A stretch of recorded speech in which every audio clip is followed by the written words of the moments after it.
Hi, I'm Anthony Guardia. I'm here with Mario. Mario's from the Savings Bank. I'm from the Boys and Girls Clubs of the Stoneham and Wakefield. But we are also Rotarians at the Wakefield Rotary Club. We're here on WCAT for a very special reason. In the midst of the election cycle, we're here to talk to you about political history. We're here to talk to you about the election process. We're here to talk to you about caucuses and conventions and do a no bias, no spin, nonpartisan 101 about the history of the political process, the craziness of it, and how we got to where we are.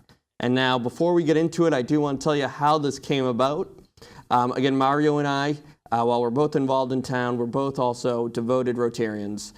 We both love the club. I think I can speak safely for the both of us and say the Rotary is a big part of our professional and personal lives. And when we were there, we get lunch and we talk a lot about local politics and national politics, and we talk about history. And after a while, we started to talk about how this whole process came about. And the Wakefield Rotary invited me and Mario to give a talk on it and said, hey, will you just kind of give the non-historical buffs a political process 101? So we had a meeting where we did it. Tom Stapleton and Barbara Worthley were in the crowd. And they said, hey, would you want to do that for WCAT and do a TV show on it? And, you know, I'm kind of camera shy. So after some negotiating and some pushing, we decided to do it. And here we are. So Mario, you want to jump in and say a few words? Sure, thank you, and welcome everybody. And in the interest of full disclosure, it should be said that Anthony and I, in our private lives, are rather partisan. We're not particularly quiet about it, but like Anthony said, for the purposes of this show, we want to be sure that we are showing no bias whatsoever. We want to be focusing mostly on history and process. It's an exciting time, I think, for all of us, and I know that all of you have had politics thrown in your face for the last year, whether it's from TV, news, radio, whatever the case might be, all over social media, people telling you how you want to vote. That's not what we want to do here. Even though we are partisan, sure, we also love the process itself, so that's what we kind of want to discuss today. I think that's fair. I think that's actually a great way to put it, because when you step back and you look at the institution of government and how it works, you know, the United States culturally is probably a younger country. You know, we don't have those great histories of the European and Middle Eastern and Asian and African kingdoms. But government-wise, as a democracy and as a republic, we're relatively in the modern era, the oldest. You know, and it's incredible to see how our institutions have come about, how strong they are, how they still bend to the whim of the people, how people still have a voice. So with that said, let's just start maybe with the history of the process. And I think probably the best way to start is let's break down the election. Let's go to the very basic of an election, the very most rudimentary form of an election, and that's a caucus. So we've heard this a lot. You have the Iowa caucuses. Believe it or not, there are caucuses in Wakefield. There are caucuses in Melrose. There are caucuses all around this area. It's a very unique experience. Mario, do you want to talk a little bit about caucuses and how they came up? Absolutely. It's a very interesting term. I'm sure we've all heard it throughout the entire election process. Might not know exactly what it is or what happens there, but they seem to be really lively events from what we can gather on news media. And it's funny, some of the debates that were happening at founding we're still having today. And I think that kind of shows the strength of our democracy. But well, what is a caucus? So at some point, we decided, you know what, we're gonna pick our friends and neighbors to represent us in government rather than having some figurehead up there ruling over us. So the earliest finding of the word caucus was in 1763 in a diary entry by John Adams, where he said, and I will quote, "More than 50 years ago, Mr. Samuel Adams' father and 20 others used to meet, make a caucus, and lay their plan for introducing certain persons into places and trusts of power, of trust and power." So even before the government was actually founded, and we were still under English rule, at the local level, people were still meeting and deciding, hey, who are some of our leaders, who are some of the people that we want to see in positions of power? So they would gather together for that purpose, they would vote on it, and it would come out of that. Once founding happened, the Constitution in no way enumerates any laws or anything governing political parties. So as the parties sort of formed naturally on their own, these ideas that had been practiced prior to founding still came into effect and evolved a little more. The first couple elections George Washington, John Adams, the selection process was a lot different than it started to be just shortly after them. The Electoral College were the ones who were nominating and putting candidates up. And the first one, there were no candidates. They all nominated George Washington. He became our first president. That sort of changed at the second election of John Adams. There were a couple candidates on there. As we started to move forward and the country became a little more populous and people started to become a little more involved, they found a need to have these meetings to elect the people that they thought would best represent them as candidates. So, do you want to go on about how sort of caucuses maybe started to work at the beginning and how the primary may have evolved? I can. Let me absolutely. Yeah. I would love to. So just for you guys, so what is a caucus? And it's basically me, Mario, and a bunch of people who are either Democrats or Republicans get in a room, and we pick who we want to vote for. So if it's for president, I'm going to pick on the Republicans. A bunch of people get up, talk about, I want everybody here to vote for Donald Trump. I want everybody here to vote for Ted Cruz. I want everybody here to vote for Rick Santorum. And then everybody basically votes in front of each other. They talk about it amongst each other. They have lively debates. It was very much in the school of the old Athens democracy, where everybody kind of got together and debated the ideas and eventually voted. Now that's an interesting point, because I found out some of the etymology of the word caucus, and it's actually a Native American word meaning to gather together and make a great noise. Oh, wow. Actually, so yeah, I did not know that. But it's funny actually you say that, because that's really what it is. It's everybody gets together, you have this loud debate, and then everybody picks their candidate. Now, here's where it got interesting. As, again, the country grew and it became bigger and bigger, and the economy became more diverse, there became a pragmatic problem. So we just said you work for the savings bank. Right. So say I'm the CEO of the savings bank. Sorry, Brian, we're retiring you even earlier. So say I'm the CEO of the savings bank. Say Mario and I walk into the caucus. Mario's going to vote. I'll pick on the Democrats now. Hillary Clinton, but I'm a big Bernie Sanders guy, and I'm Mario's boss. All of a sudden, I turn to Mario and say, hey, you're with Bernie Sanders, right? And Mario is in a room with his boss where he feels like he has to vote for Bernie Sanders and not the candidate he wants to, Hillary Clinton. So as this concept evolved, people kept saying, there has to be something better than people going into a room for hours and hours on end and having a debate where most people already know how they're going to want to vote, and it's less intimidating than having to vote in front of your friends, families, neighbors. And it's funny because you sometimes see this in polls. You see what's called the embarrassment effect. So again, nonpartisan analysis, you see this a little bit with Donald Trump, you don't want to admit who you're voting for publicly. So people don't want to admit, so the polls tend to be a little bit skewed because you don't want to tell another person. Well, you bring up a really good point, because this has been, throughout the American history sort of, and as we see the transition away from caucuses and into primaries, the debate around why do we have caucuses? Are they better or worse than primaries? And there are proponents on either side. Should be noted that present day, only 10 states remaining in the United States use caucus, whereas the 40 other states use a primary. Primary is just seeming to be a little more democratic to everybody. It's just a secret ballot. You go in, vote for who you want, and we'll find the result. The proponents of the caucus would say that we're meeting publicly, we're able to discuss, and from that discussion we can determine who the best candidate will be. But you bring up a great point that because it's done publicly, some people may not be so inclined. Caucuses are generally attended and run by people who are very much affiliated with the party, very involved with the party.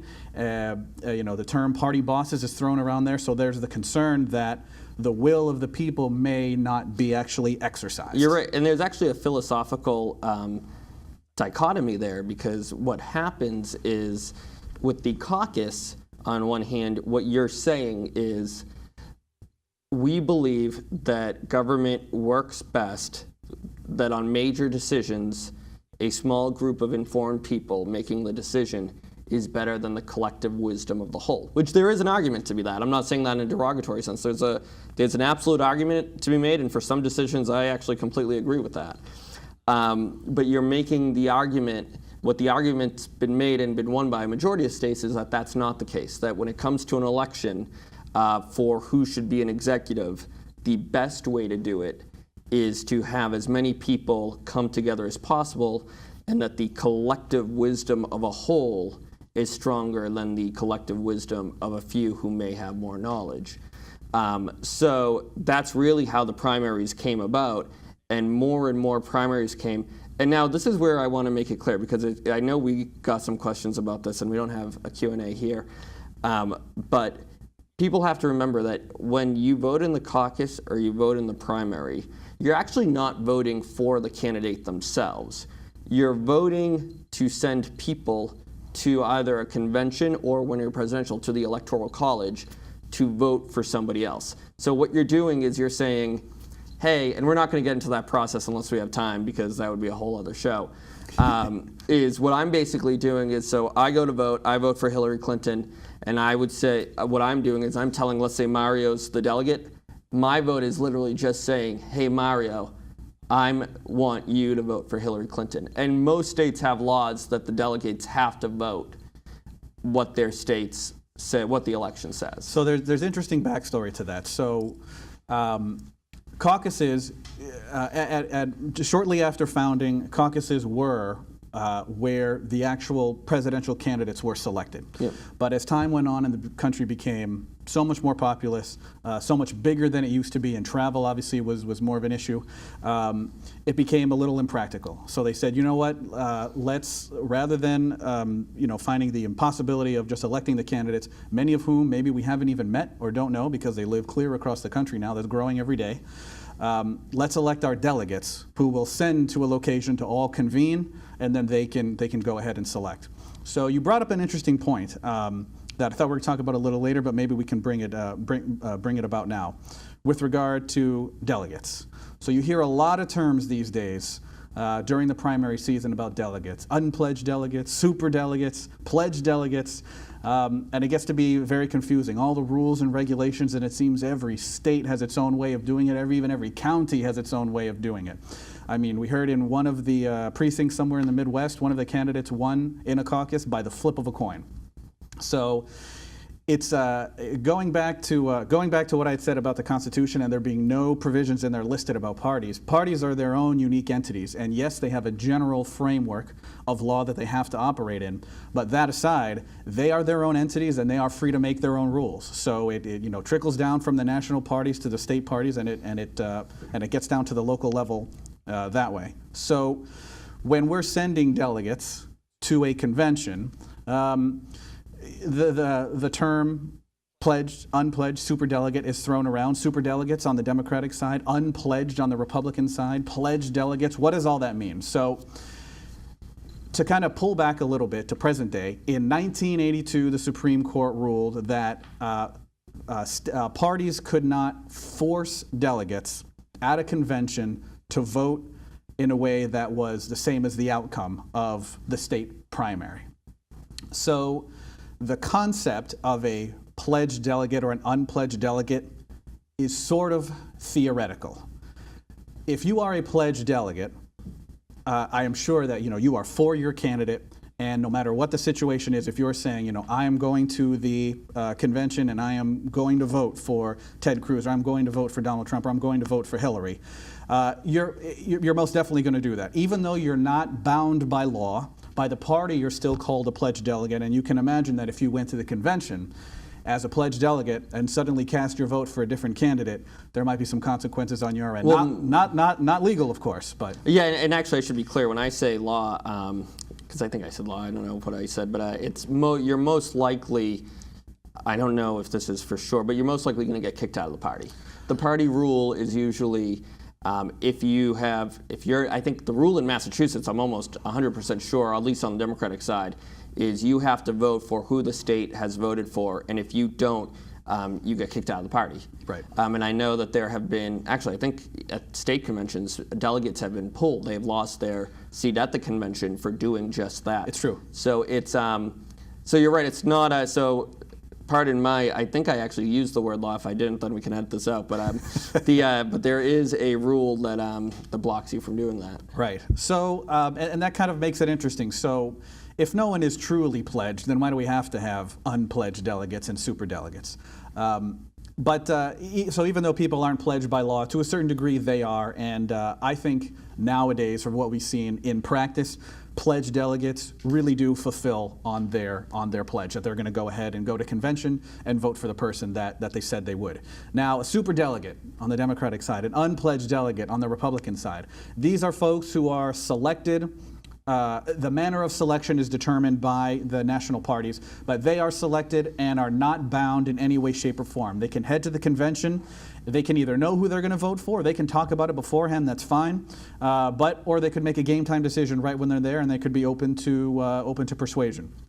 So the reason they do that, I think, is to give a little bit of leeway, to give some people the flexibility. The unpledged delegates and the super delegates tend to be some party leaders, elected officials, former presidents, vice presidents, that kind of thing, so they can have a little input on the selection process. So we had said that now only 10 states use the caucus. So it seems that, and I'm trying not to get into an opinion of caucus versus primary. I definitely have one, but I want to stay away from that. But it seems that there is a general feeling out there, because so many states are moving away from it or have moved away from it, that there's a feeling it's not the best method of selection, and that secret ballot seems to be the way to go. I mean, I think the fact that 40 states run primaries and only 10 states now do caucuses says a whole lot about the general mood of America and how we like to do our elections. No, I think that's absolutely right, and I think the idea becomes why do we even go through this whole process of primaries and caucuses if you do have delegates? I want to go back to that point, because I think there are two campaigns that we can talk about that actually forced the primary situation and forced the situation of you having to stick with who your state voted for. Right.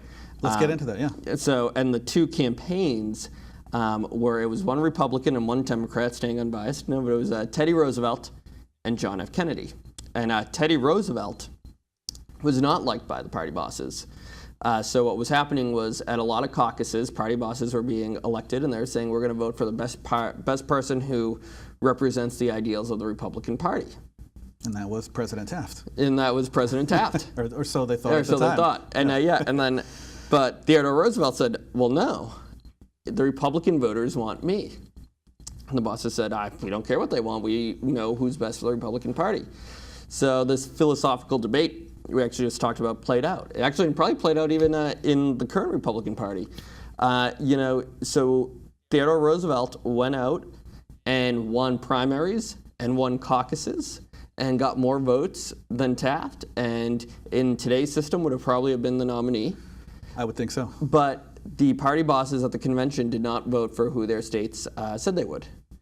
So what ended up happening was Teddy Roosevelt decided to start his own party, the Bull Moose Party, and that ended up being big for the Democrats. And then it was the Democrats then who started changing the system in their own primary, if you want to talk about John F. Kennedy. Yeah, absolutely. So I think a parallel with what happened in those two primaries can be drawn to what's happening today, like you said. So, the party elite, when Roosevelt was broke away and trying to become president again after he had his term, didn't run for re-election. Taft came in. He was unhappy with Taft, and that's when all this happened. So.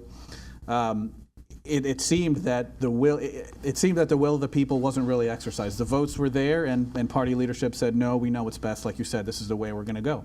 So generally, most of the decisions in the more modern era were made at the conventions themselves. So all delegates and all candidates would head to the convention, and unlike nowadays, where in the majority of situations you go into the convention knowing who the candidate is going to be. That used to not be the case. The decision was literally made there, and all the I don't want to use a wrong term, but I don't want to say horse trading and this kind of thing, but I mean really, the true term of caucus was kind of expressed there. Everyone debating on who should be and why, candidates going up to delegates and asking for their vote, saying why they should drop their candidate and come with me.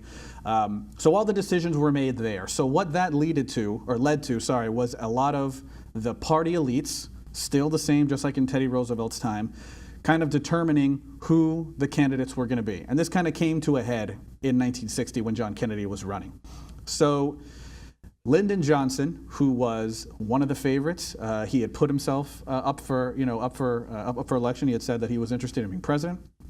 One of the favorites did not compete in the primaries at all, because a lot of the decisions were made in the conventions, and he figured, just like had been in the past, he would go to the convention. He was the Senate Majority Leader at the time. He had a lot of influence, a lot of sway, very powerful guy at the time, and because of that, he was a very established figure. He thought this was a good grounding, just like it had been in the past, for me to be able to grab the nomination. John Kennedy knew that he was a little, maybe not as well known, even though he was the senator at that time in a well-known family. So he said, you know what, I'm going to go out and I'm going to win all these primaries. So even though Johnson didn't compete, Hubert Humphrey and a few other folks did, Johnson came away and went state by state convincing delegates why he should win, and was showing party leadership that, yes, I can win in primaries. He won in West Virginia by a large margin, where there was a larger anti-Catholic sentiment. So he was using the primaries to show the party leadership, I am the viable candidate. And it wasn't exactly a new tactic, but it wasn't the standard tactic. And by the time convention came around, he had won so many primaries and had the people behind him, that even though party elite may have wanted to go in a different direction, it was not the case. They had to bend to the will of the people, and they ended up nominating John Kennedy, and he went on to win the election, of course. And I think, just to go, you see that now, and you see the rules kind of taking effect over, as the institutions have grown. But you see that with maybe the most modern Donald Trump for the Democrats maybe a few years ago, where you saw Barack Obama and Hillary, beat the system. Well, no, I mean Barack Obama in 2004. When Hillary Clinton was the establishment candidate. Right. Barack Obama was not the establishment candidate by any means. I think you mean 2008. 2008, yes, sorry, excuse me, 2008. Oh, not 2004, sorry. Guys, I'm getting old, I forget my dates. Okay. In 2008, Barack Obama was not the establishment candidate, by far. The idea of micro-targeting, the idea of going out and using Twitter and social media and analytics to get your vote out wasn't a thing. Barack Obama challenged all the Democratic Party bosses and surprised everybody to win. I mean, who would have guessed that he would have been president at that time? It was Hillary Clinton's to lose. I think that was the feeling there, yeah. And now I think what we saw with the Republican primary, after it seemed pretty clear that Trump was the favorite, even though the nomination may not have been clinched yet, and this was pre-convention, we saw, or we heard rumblings of, will the party leadership still move to nominate someone else? That is where I think there's a clear difference between what happened in Teddy Roosevelt's time and what happened now. You can imagine now that if party leadership had said, yes, we know that he won all the primaries, however, this is who we're looking for and this is who we're going to put up for nomination, there would be a serious revolt inside the party. And that's true, and I wonder how much of that is going to come down. What's fascinating, just from a political science point of view, forget everything else. Forget it. I don't care if you're a Democrat, Republican, Libertarian, whatever. What's fascinating now is to see how our democratic institutions will evolve with a guy like Trump. So here's the example. Even though Barack Obama surprised the Democratic establishment, his policies were still in line with a majority of the Democratic platform. Donald Trump's isn't. So what happened with Teddy Roosevelt was he had a much more progressive platform than that Republican Party. It was women's suffrage, all that kind of thing. Yeah, it was much more. It was a very liberal, very. Teddy Roosevelt was a major liberal back then, and the Republican Party was much more conservative. So that's why they didn't pick him. So this is kind of opposite. Donald Trump has kind of shaped a new type of party.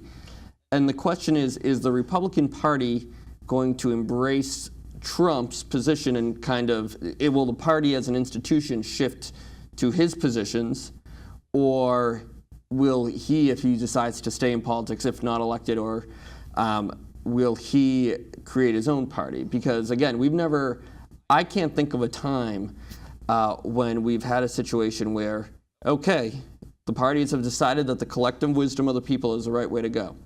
The collective wisdom of the average Republican primary voter, which is still, compared to the general election, a small percentage. I mean, look at, the example I use is look at the state rep race that we just happened. And congrats to Jen Migliore and Saratin Rizzuto and Donald Wong, who all ran great races. But I think Jen Migliore got 3,000 votes. There's going to be 15,000 people who vote in that general election. So my point is, Donald Trump won a small minority of the general election, but won a majority of the Republican votes. So now, does the party follow the candidate? Because it never did before. So it's going to be interesting to see if that happens. I'm very curious. I'm just, again, forget everything else. I'm just curious to see what happens. You know what? I think it's going to be, and that's an ongoing debate. There are, not necessarily newcomers, but maybe political, what are considered to be political outsiders who will come in and sort of shake the system up. I mean, I would also draw a reference to the other side. Look at Hillary Clinton and Bernie. So Bernie Sanders, as we know, has been unenrolled his entire life and joined the party to run as a Democrat. And I'm venturing into opinion here, so I want to be careful. But I mean, he pulled, I think, the party and Hillary's campaign significantly towards him, to the left. I mean, look now, there's going to, after post-election, there's going to be a joint committee between Hillary supporters and Bernie Sanders supporters on rewriting some of the rules regarding caucuses and primaries in the Democratic Party. So a lot of your traditional Democratic stalwarts, if you want to call them, have said that, maybe we're moving a little too far to the left, and then there are some progressives who say, no, this is the change that we're looking for. No, I get that. The only thing I would disagree with that is that I think the Democratic Party, at least in the modern era, has at least been the progressive party. So going further to the left isn't that big of a deal. What's interesting about Trump? Well, it might not be a big of a deal to you, but it might be to some who are, maybe on the more centrist or even the right side of the liberal Eric wing. Wildman doesn't watch WCT. No, so my curiosity is more along the lines of Donald Trump's positions are not